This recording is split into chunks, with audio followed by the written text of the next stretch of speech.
बहुत बहुत स्वागत है आप सभी का साइंस टेक क्रॉनिकल के इस YouTube चैनल पर। जैसा कि हमने आपसे वादा किया था कि जितने भी सरकारी यानी गवर्नमेंट कॉम्पिटिटिव एग्जाम है सबके लिए, साइंस के लिए, जनरल साइंस के लिए, साइंस एंड टेक्नोलॉजी के लिए ये कॉमन प्लेटफॉर्म बनेगा जहां आपकी साइंस से रिलेटेड सारी क्वेरी सॉल्व हो जाए। क्योंकि पिछले विगत वर्षों में देखा गया कि साइंस पर उतना ध्यान नहीं रहता और साइंस टेक के प्रश्न लगातार बढ़ रहे हैं। विज्ञान के प्रश्नों में हिंदी माध्यम में छात्रों को ज्यादा समस्या होती है।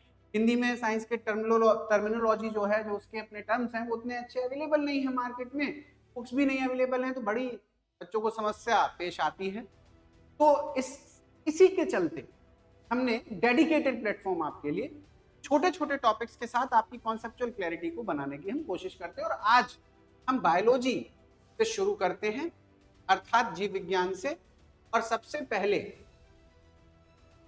जीव विज्ञान को समझे कि जीव विज्ञान क्या होता है, और अगर इसको समझने के लिए सबसे आसान भाषा में समझना हो तो 2 मिनट में ऐसे देख लो कि बायोस और लॉगस, भाई इसको कहते हैं लाइफ, इसको कहते हैं टू स्टडी, यानी study of life is known as biology. Simple, कि जीवन का अध्ययन करना ही सर क्या है, भाई जीव विज्ञान।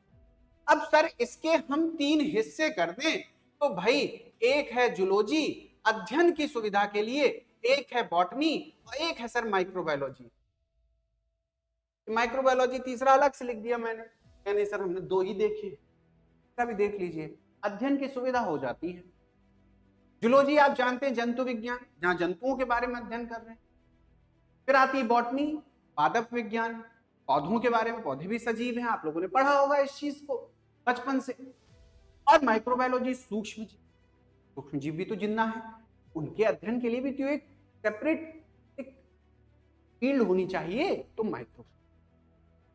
अब जरा समझ पाए कि to study of life is known as biology, इसको जीव विज्ञान के नाम से जान।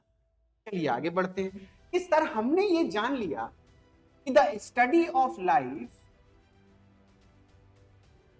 Is known as biology. ये तो ठीक बात है, जरा हमें ये बताइए कि सर पता कैसे चलेगा कि लाइफ है या नहीं।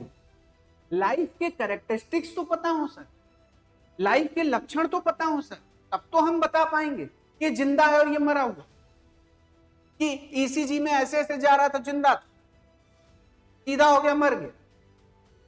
यानी जब तक लाइफ में अप्स एंड डाउन है तब तक तो जिंदा हो, जिस दिन लाइफ सीधी हो गई इसका मतलब मर गए। ईसीजी भी यही कहती है। कितना बढ़िया लाइफ का ये डेफिनेशन, ठीक। अपार्ट फ्रॉम दैट, अगर आप इसको बायोलॉजी से समझें तो भाई कुछ तो सजीवों के लक्षण होंगे, बिना लक्षणों के तो सजीव नहीं है। अब बिना लक्षणों के हम बता नहीं पाएंगे। मैं हूं, आप हो, कोई और हो, तीसरा व्यक्ति, लक्षणों के आधार पर ही बताएंगे, संरचना के आधार पर, ठीक।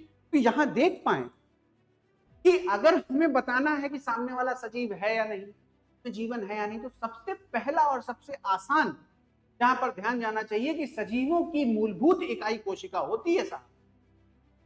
और अगर कोशिका मूलभूत इकाई है तो कोशिका की एक संरचना, यानी सजीवों में आपको सेल स्ट्रक्चर दिखाई देगा, सेल स्ट्रक्चर दिखाई देगा। ये सजीवों का पहला लक्षण कि हमें सेल स्ट्रक्चर दिखाई देगा सजीवों में। अगर सेल स्ट्रक्चर नहीं है तो वह संरचना सजीव नहीं कही जाएगी किसी भी स्तर पर। सर आगे, अब खाना खा रहे हैं, श्वास ले रहे हैं, ऑक्सीजन ले रहे हैं, बर्न हो रही माइटोकॉन्ड्रिया, ऊर्जा मिल रही है, सब ये बायोकेमिकल जैव रासायनिक प्रक्रियाएं। और इन सारी जैव रासायनिक प्रक्रियाओं को मिलाकर एक नाम दे देते हैं मेटाबॉलिज्म,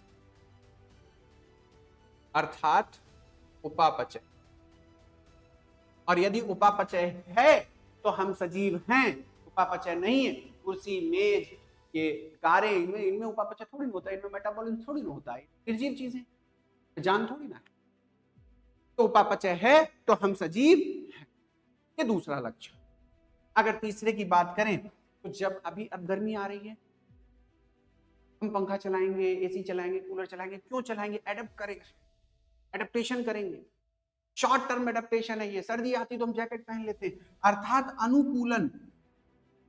अनुकूलन यह भी सजीवों का लक्षण है, अनुकूलन भी बेटा सजीवों का लक्षण है। और अगर शॉर्ट टर्म में हो रहा है तो इसे एडेप्टेशन ही बोल देना। अगर लॉन्ग टर्म एडेप्टेशन की बात हो कि सर बंदर थे तो पूंछ थी, आज पूंछ की जरूरत नहीं है, तो इसको क्या कहेंगे? ये भी तो एडेप्टेशन था। सर हमारे कैनाइंस बड़े थे, अब नहीं है, तो ये भी तो एडेप्टेशन था। तो बेटा ये लॉन्ग टर्म एडेप्टेशन है और इसको एक टर्म के नाम से जानते हैं, इसी को कहते हैं इवोल्यूशन अर्थात विकास। तो long term adaptation is known as विकास। यह भी सजीवों का लक्ष्य। सर रिप्रोडक्शन, सर प्रजनन, प्रजनन सजीवों का प्रमुख लक्षण है। बिना प्रजनन के कोई भी सजीव अपनी संख्या नहीं बढ़ा पाएगा, और अगर सजीव है तो संख्या बढ़ाना एक मूलभूत जीवन का लक्षण है। अर्थात छोटे से इस वीडियो में, ऐसे ही क्रिस्प वीडियो मिलेंगे, इस छोटे से वीडियो में हमने जान लिया कि biology, the study of life is known as biology. भाई उसके 3 पार्ट, जूलॉजी, बॉटनी और माइक्रोबायोलॉजी। सजीवों के लक्षण, सर कोशिका संरचना होनी चाहिए, सर मेटाबॉलिज्म होना चाहिए, सर अनुकूलन, शॉर्ट टर्म हो लॉन्ग टर्म हो, लॉन्ग टर्म तो उसे इवोल्यूशन विकास कह देते हैं, और रिप्रोडक्शन प्रजनन, ये प्रमुख लक्ष्य। और ऐसे ही क्रिस्प वीडियो से कॉन्सेप्चुअल क्लैरिटी बनाते हुए आगे बढ़ेंगे, खास तौर पर हिंदी बेल्ट के विद्यार्थी, इनको समस्या होती है चाहे वो किसी भी पेपर को दे रहे हैं, यहां क्रिस्प टॉपिक मिलेंगे। यहीं से आपका हर पेपर के लिए, विज्ञान नहीं बदलता, पेपर बदलता। बल्क मात्रक यूपीएससी और पीसीएस में अलग आएगा, रीट में अलग आएगा और एसएससी में अलग, ऐसा नहीं। वो न्यूटन है तो न्यूटन ही रहेगा हर पेपर में। ठीक, बात को समझिए, कहीं पढ़िए, विज्ञान विज्ञान ही रहे। ये डेडिकेटेड प्लेटफॉर्म है। जल्द ही अगले वीडियो के साथ इसी के आगे हम बढ़ते हुए नजर आएंगे। एक एक करके वीडियोस को आगे लेके चलेंगे और सिलेबस को इसी तरीके से समाप्त करेंगे, ताकि आपके ऊपर बर्डन भी ना पड़े और कम और क्रिस्प समय में आप एक कॉन्सेप्ट को रिवाइज भी। ठीक है, स्वस्थ रहिए, खुश रहिए। वीडियो पसंद आया हो एक बार चैनल को सब्सक्राइब जरूर कर दीजिएगा, और कमेंट में जो भी आपके सुझाव है जरूर से